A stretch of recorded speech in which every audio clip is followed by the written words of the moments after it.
deeper love, oh baby. 'Cause there's no deeper love than what we're feeling. There's no deeper love.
Without you,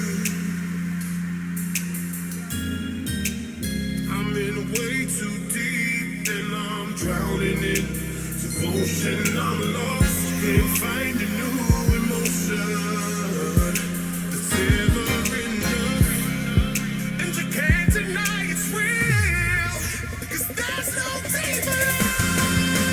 There's no deeper love than what we're feeling. There's no deeper love, oh baby. There's no deeper love than what we're feeling.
Hey, everybody. Welcome to tonight's live podcast, SRS Review podcast for fifth grade social studies test. Um, Couple things that you guys need to know for this upcoming test. I'll make sure and cover all those things. Please make sure at this time that you do have your study guide and something to write with just in case you missed any of the answers from earlier in class, as well as any questions you may have that you'd like to ask as well. And also to all the parents out there joining us tonight, thank you so much for watching. We appreciate your constant support. And if you are liking everything that's going on, please feel free to let me know if you want me to change anything. I'm all for it. So I'll give you guys about one more minute, tops, to go ahead and get what you need for this study session.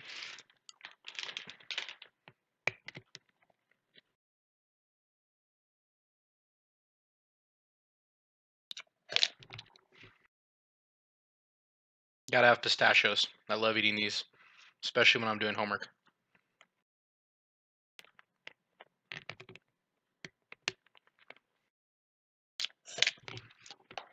Good snack, real good snack. Okay, all right, and if you need a snack too, grab something small really quick. But okay, so let's go ahead and talk about this. Now, um, remember, you're going to have 1 through 4. Those are going to be the lessons that we went over. Number 1 is the Erie Canal, which took place in 1825. As long as you can remember that the Erie Canal, was connected to the Hudson River and Lake Erie, you'll be good to go. A big reason as to why it was successful was it made travel and trade easier. And also, just a quick reminder, being that this is live, you may hear noises coming from outside, things coming from outside that, I have no control over. So if something does come up, I do apologize for that in advance. Please hold all questions on the right-hand side chat bar until the end, and then I'll answer them from there, okay? Thank you. Number 2, Seneca Falls in 1848. Basically, this was the meeting to start discussing about women getting equal rights. You can't really call this a rise of feminism just yet. That would be unfair. And it doesn't really talk about feminism at this time. Just think about it as being, we are women, we want our voice heard, we want to be treated just like men, equal rights. So that is exactly what happened at the meeting at Seneca Falls. Um, Number 3, the Treaty of Guadalupe Hidalgo in 1848. This was a peace treaty that was signed in February 1848, just after the Mexican War. Remember, this was the war where Texas gained its independence. Um, and as a result, this treaty basically stated that Texas gets its independence and then we get some land from them as well. The thing we need to realize is that we also got more land as well, but we also paid them for the land, so technically we didn't leave them hurting. Number 4, number 4 is the gold rush, 1849. People rushed to California in 1849 to dig for gold. Remember that these miners were called 49ers. Yes, that's where the San Francisco 49ers get their name from. The gold rush of 1849 was more than just miners getting gold. It was a new way to live. It was a fresh start. It was a whole idea of manifest destiny. We're going to go west. We're going to find new land, new inexpensive land, and make something for ourselves. So, number 5, what was the effect on interchangeable parts on the production of guns and other products? That's a great question. The interchangeable parts did a couple things.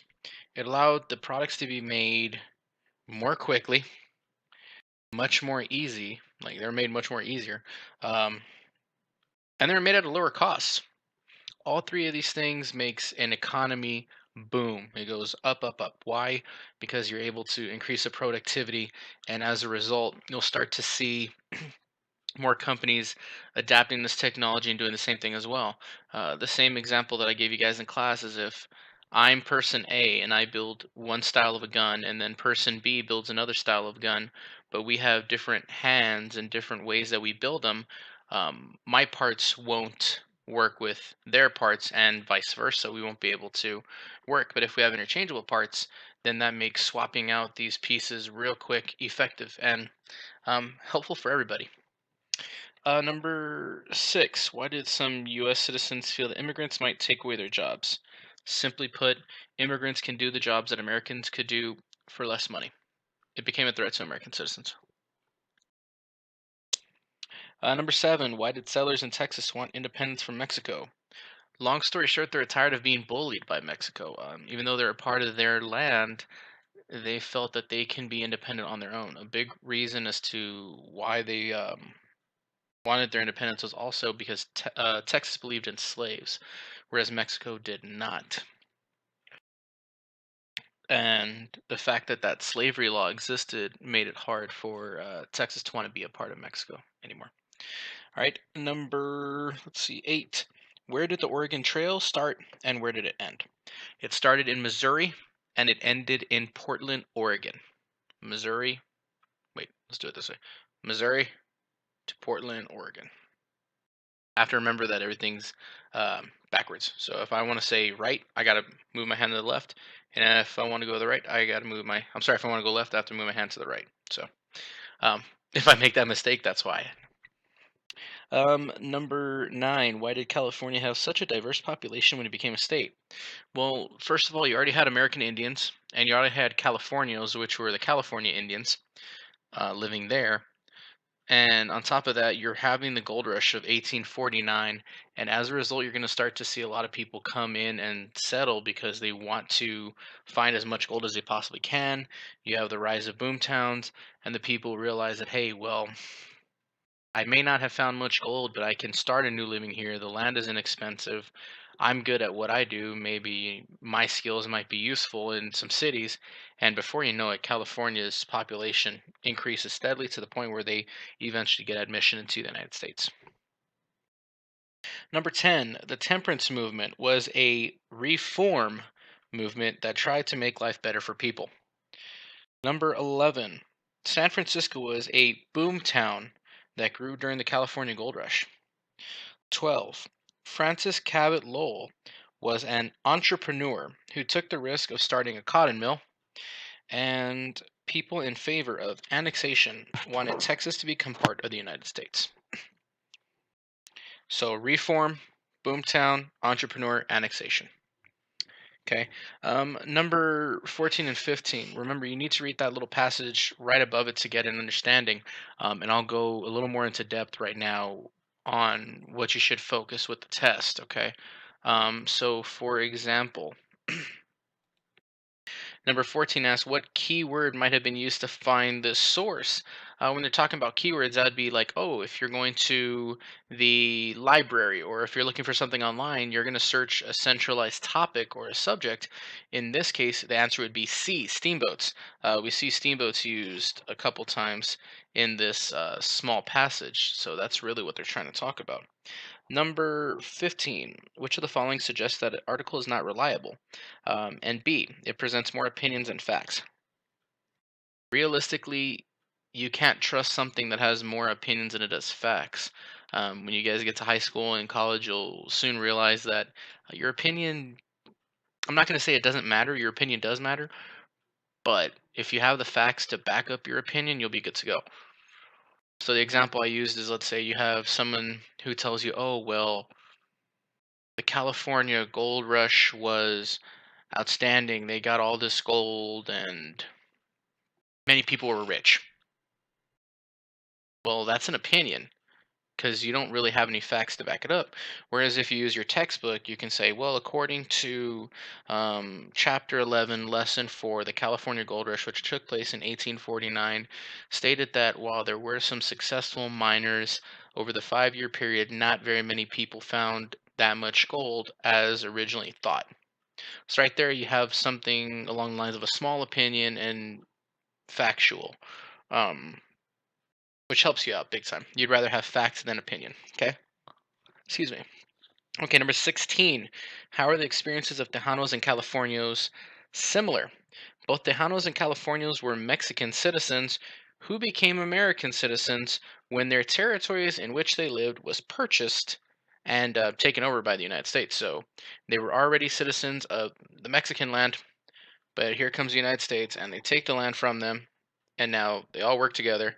And as a result, you have people living on American soil now. And what are they going to tell them to do? It's quite simple. They're going to say, well, you're belong to us now, so you kind of have to start all over again. Everything that you once knew doesn't really work anymore, so you have to do it our way. Nothing wrong with that, at least in this sense. We're not really punishing the people for being who they are or kicking them out of their land. Did that happen? Yes, but for the most part, we just told them, conform to what we have. We'll give you a better opportunity at life. And most of them took that opportunity. 17. Which invention discussed in this chapter was the most important? Support it with opinions, or I'm sorry, support your opinion with facts from the chapter. So, like I was talking earlier, this is one of those one of those questions where you'll use your knowledge and you'll decide what is the most influential. So, if I go back, I would say the steam locomotive would be the most influential because it made travel faster. It helped with trading as well, and it's something that we still use today. That's just me. Another good one that can be used that way would also be interchangeable parts. We're going to need interchangeable parts for everything. Um, if a remote control goes down, you need certain screws or buttons to tear it apart and put new buttons or new screws in. That way it doesn't fall apart. Those are all seen as interchangeable parts. It doesn't necessarily have to mean parts that came off a gun or a weapon necessarily. Everything in one way, shape, or form has interchangeable parts. And last but not least, number 18. How many years after the opening of the Erie Canal was the National Road completed? And that was 8 years. Okay, so what I'm going to do now is I'm going to talk a little bit about the test, what you have to worry about, and then with the time that we have remaining, I'll go ahead and answer any questions you may ask. I was about to say, I will ask you guys questions. No, you ask me questions. I don't need to ask you guys anything. I'll ask the questions. Oh, sorry. See, I did it again. I'll answer the questions you ask. There we go. That works. Okay, so for this test, um, once again, you're gonna have your 4 vocabulary words. They're gonna take them. It looks like one from each lesson again. So know your vocabulary words. That'll help you. All you're gonna do is plug vocabulary words into their sentences, kind of like you do in the review. You'll have 4 multiple choice questions. Those multiple choice questions, let's see, talk about national roads, talk about women's rights of the 1800s, um, California gold rush, the Mexican laws that Texas doesn't agree with, all stuff that we just went over that you should know. Um, Nothing really out of the ordinary. You're going to have 2 questions on a graph, which will be very easy in my opinion. You guys know graphs, you've seen them. All you have to do is follow along and pay very, very close attention to what it's asking, okay? I can't give out any more after that. Number 11, it's going to be another one of those compare and contrast where you give a short answer of about 2 to 3 sentences after reading a paragraph. Um, 12 through 14, excuse me, will be questions where you have to read a paragraph, but in this case, it's not necessarily a paragraph, but more an advertisement, and you're going to have to do the exact same thing. You're going to have to find the subject. You're going to have to talk about towns. You're going to have to basically give a broken down summary of everything that page is asking. Um, 15, you're just going to talk about researching skills, so it's asking you for your opinion. 16, 17 are going to be your short answers, 1 to 2 questions, talking about the annexation of Texas and why women's movement was important. And then your last question is you would write a letter to a German or Irish immigrant, um, basically stating what are some important things. So remember how immigration works, um, and the gold rush. That's very big for immigration. So there's the little hint there. So at this time, we have about 7 minutes left in our show. So at this time, I'll go ahead and answer your questions.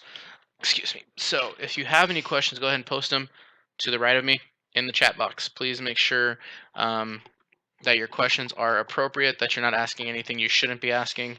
Um, I can kick you from the channel if you're asking something you shouldn't be asking, if you're spamming, if you're doing anything you really shouldn't be doing. So please make sure that you're keeping these questions professional to the point. That way you can get 100 tomorrow. So, question number 1. Is there going to be any trick questions? Oh, hold on, give me 1 second. What I'm going to do is I turn up the music a little bit when I answer the questions. I don't want any awkward silence just in case I don't get any questions. Is there going to be any trick questions? Honestly, no. I don't think there are going to be any trick questions. But I think it is important to know. Oh, hold on, give me 1 second. Sorry.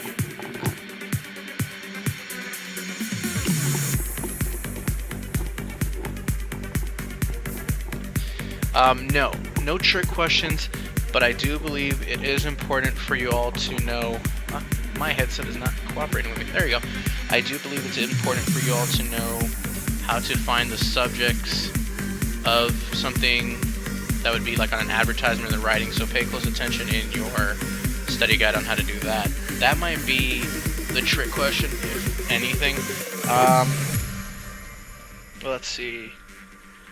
No, really no trick questions. Everything you guys have learned in one way, shape, or form. What should we mostly focus on? Okay, what do you think? Let's see.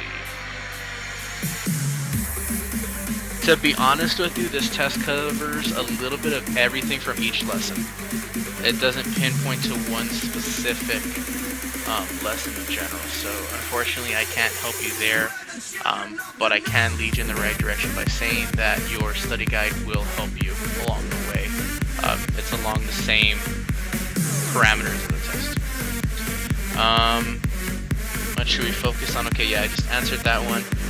Any trick questions? I already answered that one earlier.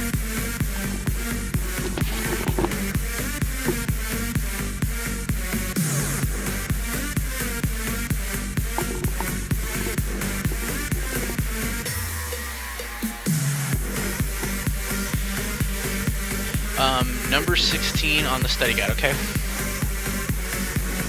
open that up really quick. Yes, there will be a self-assessment summary, just letting me know what you learned and what you enjoyed. Okay. Number 16. And thank you, yes, you guys can ask if you missed something. Please feel free to ask about that, though I can help you. That's what I'm here for. So number 16 is, how are the experiences of the Tejanos and Californios similar? Both Tejanos and Californios were Mexican citizens who became American citizens when the territories in which they lived became a part of the United States. So basically, they lived in Mexico. The United States came, won the war, took the land from Mexico, became a part of the United States, and that's where everybody lives. Some of them were forced off their land, but for the most part they said, well, you're going to lose a lot of your stuff, but if you conform to what we do, then you'll be just fine. Hopefully that answers your question.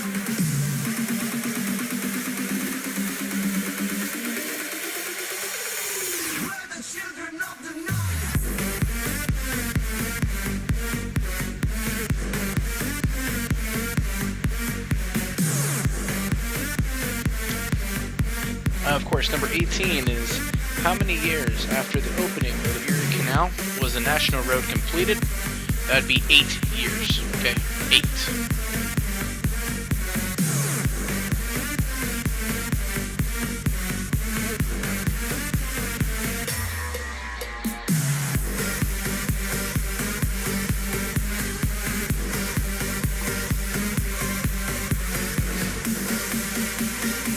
Got about 3 more minutes, so keep those questions coming if you have them.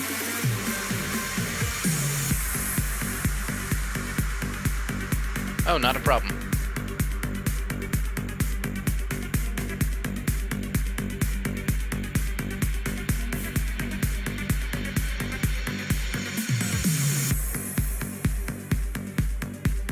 So the settlers broke away because they did not like their laws.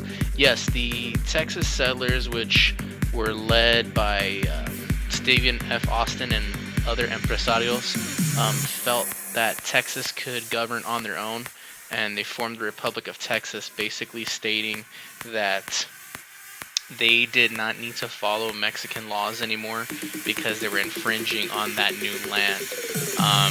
In a way, Mexico did own Texas, and we're starting to see that Texas can control themselves based on the government they set up and the laws that they wanted to follow through. So yes, Texas did want to break away because they did not like their laws. The straw that broke the camel's back had to definitely be the fact that Mexico did not allow slavery, which Texas was in great favor of, which also kind of hurt their causes for being annexed into the United States early on.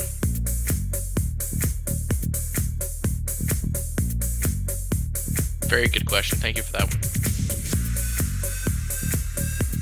Yes, there were settlers in Texas, but they were against the Mexican laws. Remember, you have Stephen F. Austin who's going into Mexico and saying, well, you guys can come to this brand new land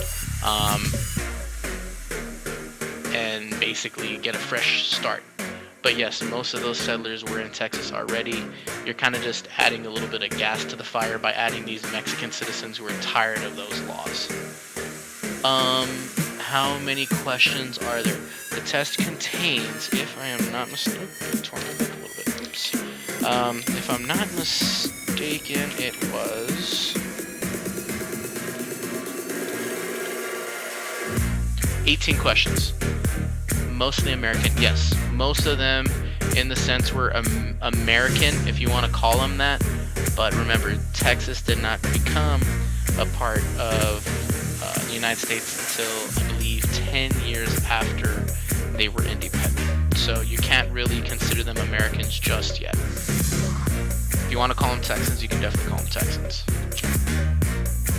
And we have to wonder if that's why most people think Texas can survive on their own even nowadays. As big as we are and as crazy as our Texas government is, Texas can kind of hold their own sometimes. Alright, so if there are no more questions, I'll give it about 1 more minute. I'm going to go ahead and wrap up today's live podcast of SRSReview podcast. So go ahead and put in those last minute questions if you have them. But if not, I'll go ahead and sign off now. Just stating pretty much that I appreciate that you guys love these podcasts. It's something that I never thought I'd be doing because I never really thought that you guys would be interested in it. So I'm very grateful that you do enjoy these podcasts. We got 2 more questions. There you go. Are we going to have to talk about Tejanos? It's good to know about Tejanos. I can't tell you exactly if they're on the test or not, but it is good to know about them and what they did, as well as the Californios. So hope that answers your question. So the U.S. wanted the Rio Grande to be their border. Yes, they wanted the Rio Grande to be their border, while Mexico wanted the border to be at the Nueces River. Hopefully I'm saying that right, the Nueces. Nueces River. But yes, also getting back to what I'm saying, I thank you guys very much for watching these streams and giving me the comments you do. It makes me feel good knowing that you guys do watch and you do care about your grades. So as long as you guys love having me do this, I love doing the streams for you guys. So I really do appreciate it. And sorry about that, my chair's a little bit squeaky. So